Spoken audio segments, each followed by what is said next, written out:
Boa noite, professor. Boa noite, colegas. O meu nome é Carolina e eu sou do grupo de Sociedade Simples. Bom, a sociedade simples, ela refere-se então a uma forma societária, que é adquirida por determinadas atividades que não sejam então consideradas empresariais. De acordo com o artigo 983 do Código Civil, ali é possível observar, diversas possibilidades, então, em relação à sociedade simples, porque como é um termo bem genérico, acaba por abranger todas as atividades que são consideradas não empresariais, podendo ser, então, de forma pura, de forma coletiva, pode ser cooperativas, E a sociedade simples também, ela tem, característica, então, supletiva, porque, de acordo com a legislação, há duas hipóteses, que dá para se referir em relação à sociedade simples, sendo ela, substitutiva, então, em relação às outras sociedades civis que eram previstas, no Código, e também as que são associadas, a um tipo determinado, então, da sociedade.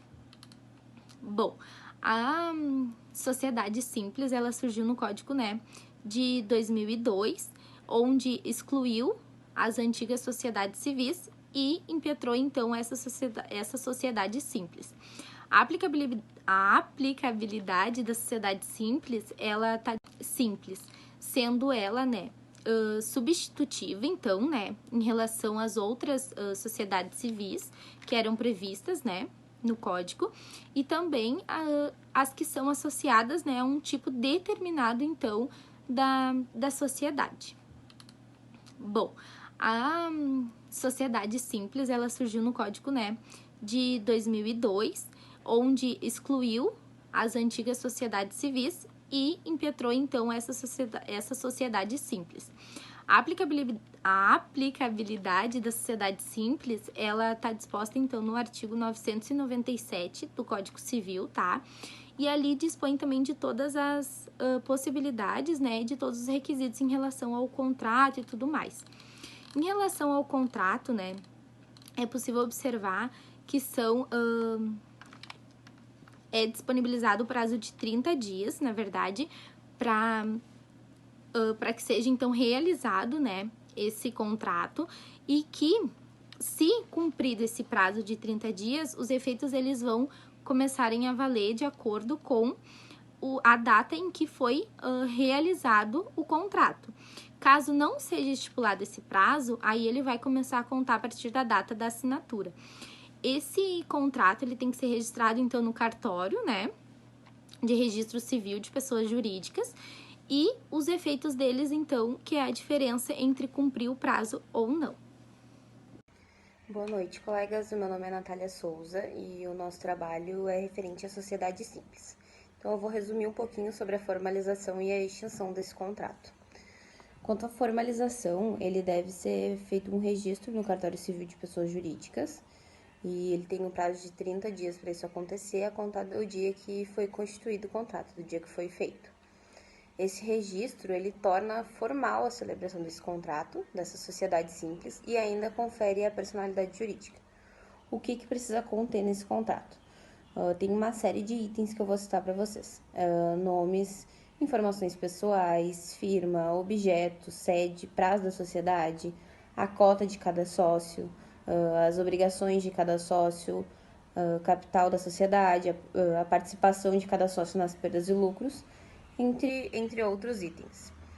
Ainda, se ocorrer de faltar algum documento no contrato, ele pode ser considerado ineficaz em relação a outras pessoas que possam utilizar esse contrato de outras formas, E ainda, se for necessário fazer uma modificação nesse contrato, ele precisa do consentimento de todos os sócios.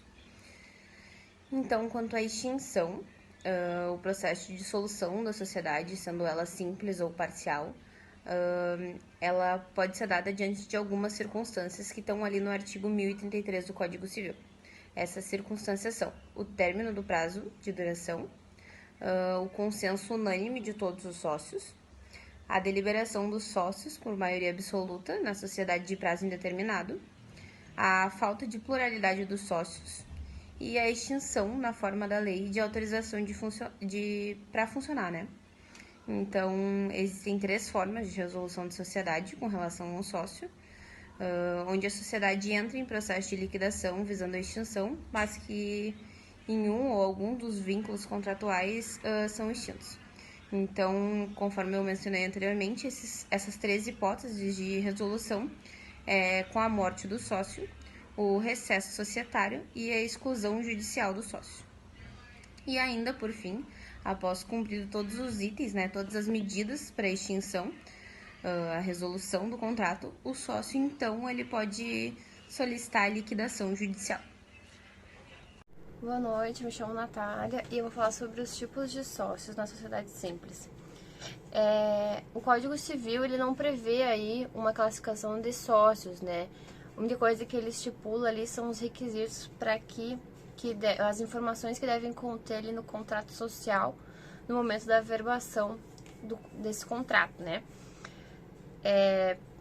Os sócios, então, para integralizarem, basta ser pessoas naturais ou empresas, pessoas jurídicas mesmo, eles podem integralizar aí a sociedade. Uma peculiaridade que esse tipo societário ele tem é a possibilidade de integralizar aí um sócio prestador de serviço. Normalmente, os sócios, eles, para integralizar o capital, eles dão algum valor em dinheiro ou em bens, né? Mas a sociedade ele permite aí um sócio que preste serviços, então é um serviço personalíssimo, né? Esse sócio ele só pode prestar serviços para essa empresa, não podendo para terceiros. Então, inclusive, se ele prestar para terceiros, ele pode ser responsabilizado, ele pode perder aí os lucros que ele receberia da empresa. Uma outra figura que a gente pode ressalvar aí que existe nesse contrato, o administrador, então, ele vai ser a personificação da empresa nas relações jurídicas aí de negócios, né? Ele não é um representante, e sim a personificação da empresa, podendo inclusive ser responsabilizado pelos atos que ele fizer que não estiver pré-estipulado ali para ele fazer, né? Pode haver essa responsabilização. Então, a figura do administrador é uma figura bastante importante aí na sociedade, né? Que tem uma grande responsabilidade quanto a esta. Boa noite, colegas. Boa noite, professor. Eu me chamo Júlia, tá? E eu vou falar um pouco hoje sobre a responsabilidade dos sócios na sociedade simples. Então, a responsabilidade dos sócios, ela se inicia na assinatura do contrato social. Assinado o contrato social, eles integralizam a sua cota, entrando, por exemplo, na sociedade com 20%, chamando-se de subscrição, esse caso, subscrição do capital social, né? A integralização é o ato que vem posterior. Nesse caso que não integraliza a sua cota, vamos dizer que não faça o que dos 20% do exemplo, nós chamamos de sócio remisso, tá? O que é esse sócio remisso? Bom, o sócio remisso é aquele que ainda não integralizou a sua cota, quer dizer que não colocou a sua porcentagem. De fato, ele pode colocar através de bens, de dinheiro, de serviço, e ele não tenha feito isso. Nesse caso, a gente vai chamar ele de sócio remisso, tá? No caso de o sócio perante a terceiros, ele vai depender muito do tipo societário escolhido no contrato social, tá? O administrador na sociedade social, ele presta a sua administração, ele presta contas da sua administração, mesmo cada sócio fazendo a sua administração, né? E o sócio, ele também não pode ser substituído das suas funções sem o consentimento dos demais sócios.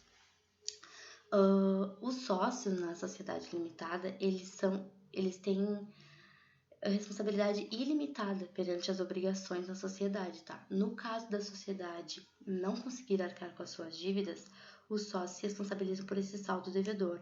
Porém, essa execução é feita através dos bens sociais, pois eles são protegidos por um benefício de ordem para depois ocorrer a execução dos bens pessoais, né? Então, gente, basicamente é isso que eu tenho para trazer para vocês sobre a responsabilidade dos sócios, pois sempre fica muito específico no contrato social o dever de cada um, a responsabilidade de cada um deles. Boa noite, professor. Boa noite, colegas. Eu me chamo Larissa e eu vou falar sobre a subscrição e a integralização do capital na sociedade simples. A subscrição, ela diz respeito à quantia que cada sócio assume para fazer a abertura da sociedade. Por outro lado, a integralização, ela diz respeito sobre o processo de incorporar o valor que cada sócio assumiu. Ou seja, integralizar o capital é efetivar o pagamento dele. O artigo 997 do Código Civil, ele traz pra gente os requisitos que cada contrato social precisa conter para ser feito a abertura da sociedade. E um desses pontos é que precisa estar bem explícito a questão de cada cota, de cada sócio, e a maneira também que ela vai ser executada. Então, no momento que os sócios forem firmar esse contrato, eles precisam explicar se o capital está apenas subscrito ou se ele já foi integralizado. Se ele está apenas subscrito, o sócio ele tem o prazo de 5 anos para fazer a integralização dele, que pode ser feita de 3 formas, que é o pagamento em dinheiro, a transferência de bens móveis ou imóveis e também através de cessão de títulos de crédito. Ainda é permitido o chamado sócio de serviço, que é o sócio que não vai fazer a contribuição monetariamente, mas ele vai fazer em serviços prestados. Me chamo Kevin e eu vou falar sobre liquidação e partilha. A liquidação ela consiste na reunião de todos os bens da empresa para liquidá-los e saldar as dívidas da empresa. Ou seja, se reúne o ativo para liquidar o passivo e restando algum valor, esse valor ele é dividido por meio de partilha para os sócios. É interessante destacar que a liquidação ela inicia somente após a dissolução. Ela é o período entre a dissolução e a extinção. Então é feita a dissolução, depois entra nesse período da liquidação e só depois disso é feita a extinção. Até por isso, após a dissolução, a empresa ela não perde a sua personalidade jurídica e até é acrescido na denominação da empresa o termo em liquidação no final do nome empresarial para proteger os terceiros que com ela contratem. Para realizar essa liquidação é nomeado um liquidante. Esse liquidante ele pode ser um administrador da empresa, até inclusive se ele não for um dos administradores da empresa, ele deve ser averbado no registro da sociedade, né, que essa pessoa foi nomeada como liquidante. O liquidante ele vai ter uma série de responsabilidades durante a liquidação, né, e esses deveres eles estão taxativos no artigo 1103 do Código Civil. Tem uns de maiores relevâncias, outros menores, mas todos estão lá no artigo 1103. Por fim, realizada a liquidação, a partilha do saldo, né, aos sócios, é feita a última assembleia. Nessa última assembleia, o liquidante ele apresenta a última prestação de contas. Essa última prestação de contas sendo aprovada pelos sócios, então é pegada essa ata averbada no registro da empresa e aí sim é extinguida a sociedade.